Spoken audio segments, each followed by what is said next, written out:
تحفظ دین کا کاروان رواں دواں، علماء کا ساتھ دو، آؤ سب کے سب یہاں۔ السلام علیکم ورحمۃ اللہ وبرکاتہ۔ بسم اللہ والحمد للہ والصلاة والسلام علی رسول اللہ، اما بعد، قال اللہ تبارک وتعالی فی الکلام المجید والفرقان الحمید، اعوذ باللہ السمیع العلیم من الشیطان الرجیم، بسم اللہ الرحمن الرحیم، واللہ یہدی من یشاء الی صراط مستقیم، وقال اللہ تعالی وَتُعِزُّ مَن تَشَاءُ وَتُذِلُّ مَن تَشَاءُ، صدق اللہ العظیم۔ محترم و محتشم ناظرین و سامعین، پچھلے ہفتے میڈیا پر ایک خبر بہت گرمائی اور اس خبر کو لوگوں نے بہت سنا اور دیکھا کہ فلم انڈسٹری کی ایک بہت زیادہ مشہور اور فیمس اداکارہ اور ہیروئن جس کا نام ثنا خان سے ذکر کیا گیا، جو بہت زیادہ ماڈلنگ میں، ڈانس میں مشہور تھی، فلم انڈسٹری میں بھی بڑا نام کمایا، اور اسی کے ساتھ ساتھ ایک مشہور شو جس کا نام بگ باس بتایا جاتا ہے، اس شو میں بھی وہ بہت حصہ لیتی تھی۔ لیکن ہماری اس بہن نے پچھلے ہفتے کی اس محقق اور پکی نیوز کے مطابق اس دنیا یعنی فلم کی دنیا کو، فلم انڈسٹری کو اور اس پورے ماحول کو اس نے چھوڑنے کا اعلان کیا، اور وہاں سے کوئٹ ہونے کا ایک اعلان لوگوں کے سامنے ظاہر کیا، اور سوشل میڈیا پر اپنا ایک پیغام جاری کیا۔ آج کی اس مجلس میں ہمارے لیے ہماری اس بہن نے جو پیغام جاری کیا ہے، اس پیغام میں جواب یہ ہے کہ دولت اور شہرت آج کی دنیا کا ہر انسان اور ایک بہت بڑی تعداد انسانوں کی اسی کی ہوڑ میں اور اسی کی دوڑ میں اور اسی کے ہوس میں پاگل بنے ہوئے ہیں اور اسی کے پیچھے بھاگے جا رہے ہیں۔ ظاہر ہے کہ فلم انڈسٹری میں دولت اور شہرت کی کوئی کمی نہیں ہوتی، اور جس مقام پر ہماری یہ بہن پہنچی ہوئی تھی وہ تو اور بھی بہت اونچا مقام تھا، لیکن ایک اہم سوال یہ ہے، غور کرنے والا ہے، تنہائی میں بیٹھ کر سوچنے والا سوال ہے کہ آخر کیا بات تھی کہ دولت اور شہرت کی اس اونچائی کو چھوڑ کر، اس کو خیرآباد کہہ کر، اس کو ہٹا کر دین کی طرف آنا، شریعت اور سنت کی طرف آنے کا پختہ ارادہ کرنا اور ایک پیغام جاری کرنا، آخر اس کی کیا وجہ ہے؟ وہ کیا چیز تھی کہ ان تمام دولتوں اور شہرتوں کی بلندیوں کے باوجود دل بے قرار تھا، اور اس بے قراری کو قرار اس وقت آیا، سکون اس وقت ملا جب اس راستے کو چھوڑ دیا۔ اور انسٹاگرام اور بہت سارے سوشل سائٹس پر ہماری اس بہن نے ایک پیغام جاری کیا ہے۔ بہت ساری باتیں ہم علماء سے دین کی سنتے رہتے ہیں، بیانات سنتے رہتے ہیں، لیکن کبھی کبھار ایسے لوگوں کی باتیں بھی ہم سنیں کہ کیا سبب بنا ان کی زندگی میں اس انقلاب کا، اس چینجنگ اور تبدیلی کا کیا سبب بنا، اس اونچائیوں کو، اس ظاہری اونچائیوں کو چھوڑ کر اس دین کی طرف آنے کا کیا سبب بنا۔ ہماری اس بہن نے ایک پیغام جاری کیا جو انسٹاگرام پر جاری ہوا تھا، یہ عاجز آپ کی خدمت میں اس کو پڑھ کر سنانے کی کوشش کرے گا۔ اس سے ہمیں کیا پیغام ملتا ہے، اس پیغام کو سمجھنے کی ضرورت ہے۔ ہماری بہن لکھتی ہے، کہتی ہے کہ آج میں اپنی زندگی کے ایک اہم موڑ پر آپ سے بات کر رہی ہوں۔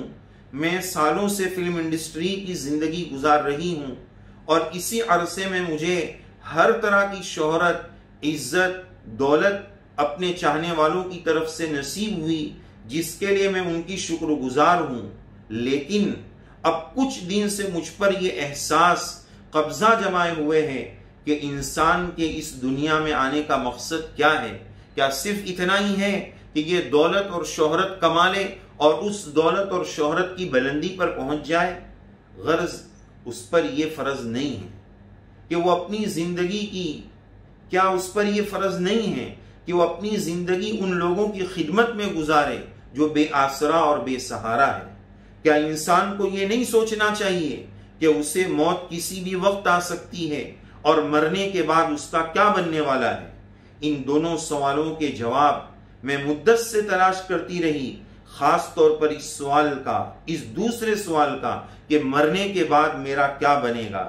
اس سوال کا جواب میں نے اپنے مذہب میں تلاش کیا، اسلام میں تلاش کیا، تو مجھے پتا چلا کہ دنیا کی یہ زندگی اصل میں مرنے کے بعد کی زندگی کو بہتر بنانے کے لیے ہے، اور وہ اسی صورت میں ہوگا جب بندہ اپنے پیدا کرنے والے خالق و مالک کے حکم کے مطابق زندگی گزارے اور دولت اور شہرت کو اپنا مقصد زندگی نہ بنائے، بلکہ گناہ کی زندگی سے بچ کر انسانیت کی خدمت کرے اور اپنے پیدا کرنے والے کے بتائے ہوئے طریقے پر چلے۔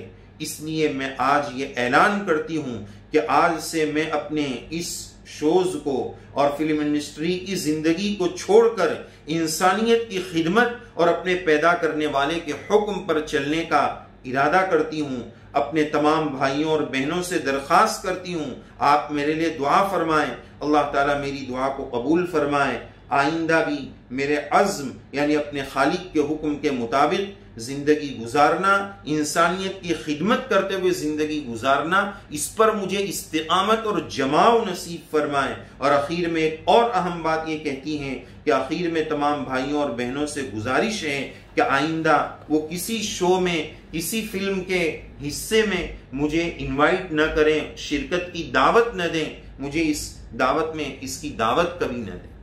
یہ ان کے خط میں کی بات آپ کے سامنے پیش کی گئی۔ اب یہاں ہمارے لیے بہت زیادہ سوچنے کی ضرورت ہے کہ دولت اور شہرت کی وہ بلندیاں آخر کیوں قربان کی گئی۔ احساس، فیلنگ، جذبات اور احساس یہ بہت بڑی نعمت ہے۔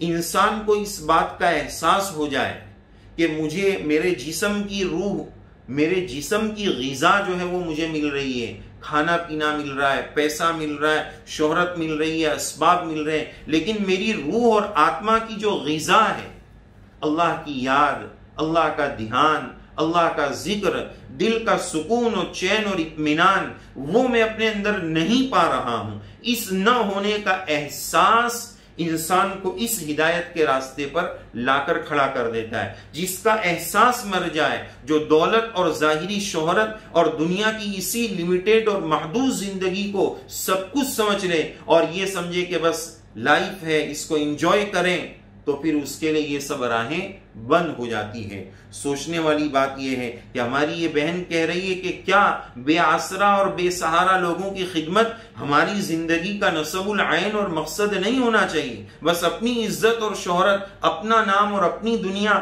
اسی تک محدود رہا جائے؟ یہ سوچنے والی بات ہے۔ تو اور موت کا احساس، یہ کورونا کے حالات میں ہم نے دیکھا 500 کروڑ والے لوگ بھی دنیا سے جب ان کا وقت آیا تو خالی ہاتھ اس حال میں رخصت ہو گئے کہ نہ ان کا انتم سنسکار کرنے والا کوئی ہے، آخری رسومات ادا کرنے والا کوئی نہیں، جنازے کے لیے قبر میں اتارنے والا ان کو کوئی نہیں، ان کو انتم سنسکار کے لیے آخر میں کوئی چتا دینے والا نہیں۔ اس طرح کے حالات، ان حالات میں انسانوں نے اپنی سری آنکھوں سے دیکھے تو پھر دل یہ سمجھنے پر، دماغ یہ سمجھنے پر مجبور ہو جاتا ہے اس دولت سے پھر کیا لینا دینا جس نے موت کے وقت بھی کوئی مدد نہیں کی، پیسہ دے کر بھی کوئی قریب آنے کے لیے تیار نہ تھا۔ ان حالات نے، اس کورونا کے حالات نے، اس کووڈ کے حالات نے ہماری اس بہن کو اور ہم سب کو یہ سوچنے پر مجبور کیا۔ چند زمانے پہلے فلم انڈسٹری کے ایک ہیرو نے خودکشی کی تھی، سوسائڈ کیا تھا۔ اس کے بارے میں بہت ساری باتیں آئی اور کچھ گول مول باتیں کہ بھائی اس کا ریزن کیا تھا، سبب کیا تھا۔ خیر وہ آدمی تو چلا گیا، اس کا اصل سبب اس کے چلے جانے کی وجہ سے پتہ نہیں چل پایا، صرف قیاس آرائی اور اندازہ ہوا۔ لیکن ہماری اس بہن نے جس زندگی کو چھوڑ کر جس زندگی کی طرف آئی ہے اس کا ریزن بیان کیا۔ ایک بہت بڑا پیغام ہے یہ جو پڑھ کر سنایا گیا، ہم نے سنا اور پڑھا، اس میں ہمارے لیے بہت بڑی عبرت ہے، بہت بڑی عبرت ہے۔ جب ہماری اس بہن کے اس حالات کو سنا تو حضرت موسیٰ علیہ السلام کے ان جادوگروں کی یاد آ گئی، ان کا واقعہ یاد آیا کہ وہ آئے تھے اس حال میں کہ ان کے پاس ایمان نہیں تھا، وہ موسیٰ علیہ السلام کا مقابلہ کرنے کے لیے آئے تھے، لیکن میرے رب نے جب ہدایت دینے کا فیصلہ فرمایا، اس کے فیصلے کے آگے کسی کا فیصلہ نہیں چلتا ہے۔ واللہ یہدی من یشاء الی صراط مستقیم، رب جب جس کو چاہے ہدایت سے نواز دے، صراط مستقیم سے نواز دے۔ وتعز من تشاء وتذل من تشاء، وہ جس کو چاہے عزت کی بلندیوں پر پہنچا دے، جس کو چاہے ذلت میں گرا دے۔ دنیا یہ سمجھتی رہے کہ فلم انڈسٹری میں رہنے کی وجہ سے بہت شہرت کی اونچائی پر تھی، عزتوں کی اونچائی پر تھی، نہیں، وہ غلط اور ننگی نگاہوں کے درمیان تھی، وہ بے حیائی کے ماحول کے درمیان تھی، وہ ذلت کی انتہائی پستی کے بیچ میں گھری ہوئی تھی۔ وہاں سے اللہ عز و جل نے نکال کر ایمان کی عظمتوں اور رفعتوں اور اعمال کی بلندیوں تک ہماری اس بہن کو پہنچایا۔ تو بہرحال موسیٰ علیہ السلام کے وہ جادوگر تو مقابلے کے لیے آئے تھے، لیکن رب نے ہدایت سے بھی نوازا اور ولایت سے بھی نوازا، اور دلیل اس کی یہ ہے کہ ادھر فرعون الٹیمیٹم دے رہا ہے، لَأُقَطِّعَنَّ أَيْدِيَكُمْ، اگر تم موسیٰ کے رب پر ایمان لے آئے تمہارے ہاتھ پیر کاٹ ڈالوں گا، لَأُصَلِّبَنَّكُمْ، سولی دے دوں گا۔ لیکن اس کے باوجود وہ یہ کہہ رہے ہیں، ایمان کی حلاوت اور ولایت یہ کہنے پر مجبور کر رہی ہے، فَقْضِ مَا أَنْتَ قَاضٍ، جو ہو سکتا ہے کر لیں، آخر مرنا ہے، موت تو ایک دن آنی ہے، جب وقت متعین ہوگا وہ آ کر رہے گی۔ تو ہماری اس بہن کو بھی اللہ عز و جل نے ہدایت کے ساتھ غالباً ولایت سے بھی نوازا کہ اتنی بڑی بات جو ایمان والوں کی ہدایت کے لیے ہے وہ پیش کر رہی ہے۔ موت کا احساس کہ میرے مرنے کے بعد کیا ہوگا، یہ احساس جب ایمان والے میں پیدا ہو جاتا ہے، اس کی آخرت اور زندگی بنانے کے لیے احساس بہت کافی ہوتا ہے۔ اس کے ساتھ ساتھ ہمیں یہ سمجھنے کی ضرورت ہے ہماری پیدائش کا مقصد کیا ہے۔ کیا مرد حضرات صرف پیسہ کما لیں، مائیں بہنیں شاپنگ کر لیں، گھر کی ضروریات اپنی چاہتیں بھر لیں، کیا صرف یہی مقصد ہے زندگی، یا اللہ کی رضا، اللہ کی مخلوق کی خدمت کرنا؟ دیکھیں یہ ہدایت کیسے ملی؟ ایمان جس کو بھی اللہ نے دیا ہے، ایمان اور ایمان والا بہت قیمتی ہیرا ہے۔ اگر وہ قیمتی ہیرا کسی کیچڑ میں گر جائے تو اس کا ہیرا ہو جانا ختم نہیں ہوتا ہے، بس ضرورت اس بات کی ہوتی ہے کہ اس کو کیچڑ سے نکال کر، اس کو صاف کر کے، اس کو اصلی حیت اور مقام تک پہنچایا جائے۔ اللہ عز و جل نے ہماری اس بہن کو اس دلدل اور کیچڑ سے نکال کر اس مقام تک، ہدایت کے اس مقام تک پہنچایا۔ یہ بات ہمارے لیے بہت زیادہ قابل رشک بھی ہے، اور قابل عبرت بھی ہے، اور قابل عمل بھی ہے، اور قابل تفکر و تدبر بھی ہے۔ غور کرنے کی ضرورت ہے کہ اس مقام سے، اس شہرت اور دولت کے مقام کو چھوڑ کر اس مقام پر آنے پر کون سی چاہت اور کون سی طاقت اور کون سی ہدایت نے مجبور کیا۔ اس کے ساتھ ساتھ ایک سبق اس واقعے سے یہ بھی ملتا ہے کہ ہم کسی کے بارے میں کوئی رائے قائم نہ کریں۔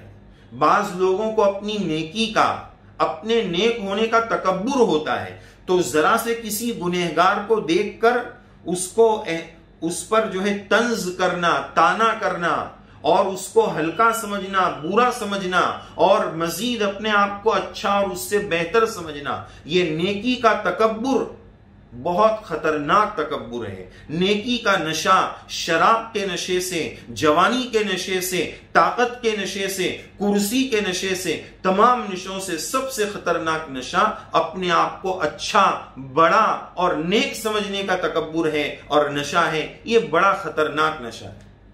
اب ایسی عورت کو، ایسی بہن کو کوئی یہ سمجھتا رہتا کہ دیکھو میں تو اس سے اچھا ہوں، یہ تو ایسی ہے ویسی ہے، آج اللہ نے کس مقام پر پہنچا دیا، وہ ولایت کے کس مقام پر ہوگی، وہ ہماری بہن ایمان کے نور کے کس مقام پر ہوگی، ہمیں کیا پتا۔ لہذا کسی کے بارے میں ہم اس طرح کا کوئی منفی رائے قائم کر کے نہ رکھ لیں، اور اپنے بارے میں اچھا گمان قائم کر کے کہ میں سب سے اچھا، میں سب سے نیک، یہ بالکل غلط بات ہے۔ اللہ تعالیٰ کب کس کو ہدایت دے دیں، کب کس کو کس بلندیوں تک اور کس مقام تک پہنچا دے، اس کی کوئی ضمانت نہیں ہے، اس کا کوئی وقت متعین نہیں ہے۔ ضرورت ہے اس بات کی کہ ہم ہماری اس بہن کے اس کلام پر غور کریں۔ وہ موت کا استحضار وہ مجبور کر رہا ہے کہ سوچنے پر کہ مرنے کے بعد میں کیا جواب دوں گی.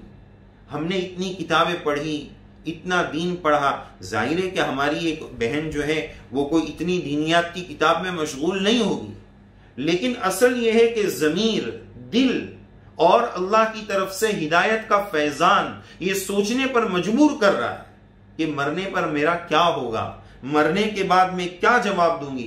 کاش یہ ہر انسان کو اور بطور خاص ہر مسلمان کو یہ سوچ اللہ عنایت فرما دے، یہ ہدایت نصیب فرما دے کہ مرنے پر میرا کیا ہوگا، قبر میں کیا جواب دوں گا، مرنے کے بعد اللہ کے سامنے مجھے کھڑے ہونا ہے، اس وقت کیا جواب دوں گا. اسی کے ساتھ ساتھ ہماری بہن نے اس میں دیکھیں کتنی بڑی بات یہ کہی ہے کہ اب تمام لوگ میرے لیے دعا کریں کہ اللہ تعالیٰ مجھے استقامت دے، اس پر جمع عطا فرمائے. اور آخری بات کتنی بڑی فرمائی کہ آئندہ مجھے اپنی پرانی زندگی کے لیے کوئی دعوت نہ دے.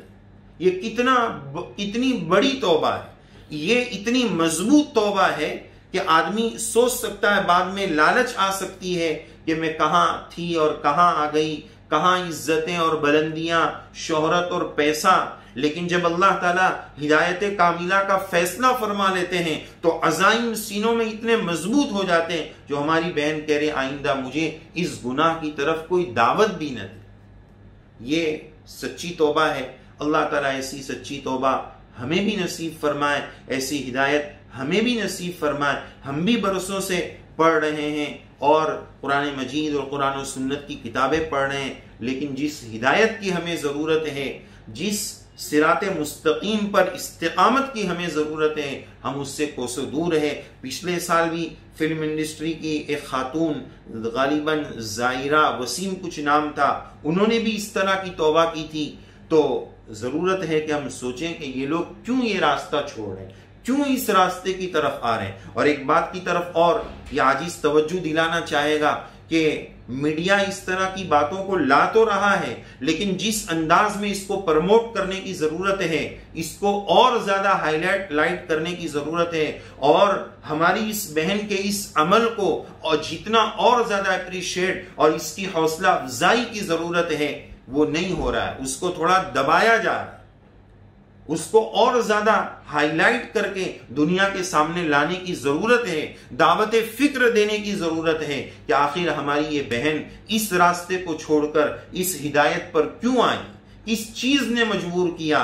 یہ دعوت فکر، یہ سوچنا اور اس کے بارے میں اپنے آپ کو لانے کی کوشش کرنا بہت بڑی ہدایت اور سمجھ کا ذریعہ بن سکتا ہے. ہم دعا کرتے ہیں ہماری اس بہن کے لیے، اللہ تعالیٰ ان کو مزید استقامت نصیب فرمائے، ہدایت کے مزید اونچی بلندیوں پر اور درجات پر اللہ تعالیٰ ہم سب کو پہنچائے. اللہ تعالیٰ ہم سب کو سچی توبہ نصیب فرمائے، صراط مستقیم پر گامزن ہونا اور اس پر استقامت کے ساتھ جمنا اللہ تعالیٰ ہم سب کو نصیب فرمائے، اور وہ شعور نصیب فرمائے کہ اصل روح کی غذا چین و سکون اور اطمینان کس دنیا میں ہے. یہ گانا، یہ ناچ، یہ ٹک ٹاک، یہ جمیلے اور یہ دنیا کے سامنے شو بازیاں، کیا اس میں دل کا سکون اور اطمینان ہے؟ کیا اس ننگے پن میں دل کا سکون اور اطمینان ہے؟ یہ اللہ کی یاد میں ہے. اس کو بہت زیادہ گہرائیوں میں سوچنے کی ضرورت ہے. اللہ عز و جل اس گنہگار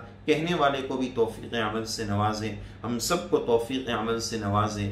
آمین یا رب العالمین. وآخر دعوانا ان الحمد للہ رب العالمین.